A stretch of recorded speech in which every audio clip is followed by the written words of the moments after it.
এই হারপিকের ক্ষমতা এত বেশি তা আগে আমি জানতাম না। আসসালামু আলাইকুম এভরিওয়ান। আজকে যে ভিডিওটি দেখাবো আপনাদের সত্যি অনেক ইম্পর্ট্যান্ট একটা ভিডিও।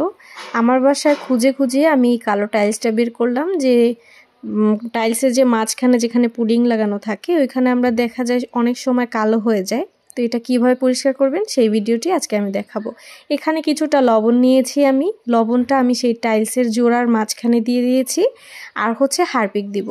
হারপিকটা দেওয়ার পরে আর মাথার যে চিরুনিগুলো থাকে, যেমন হচ্ছে উকুনের চিরুনি যেটাকে আমরা বলি ছোট, ওই চিরুনিটা আর একটা কাপড়ের ব্যাগ, এই দুইটা দিয়ে আজকে আমি এগুলো পরিষ্কার করব। দেখতে পাচ্ছেন হারপিকটা দিয়েছি, আর এই কাপড়ের ব্যাগের ভিতরে আমি সেই চিরুনিটি ঢুকাবো।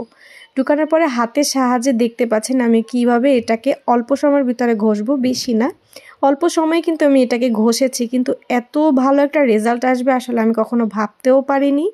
দেখতে পাচ্ছেন কিভাবে আমি এটাকে ঘষছি। এরপর আমি আপনাদের দেখাবো এটা মুছে।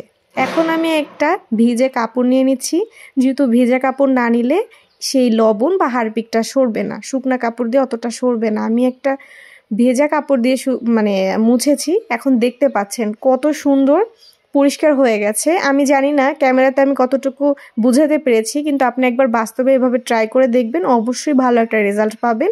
আর হ্যাঁ, ঠিক আমিও যেভাবে পেয়েছি ঠিক আপনিও ওইভাবেই পাবেন।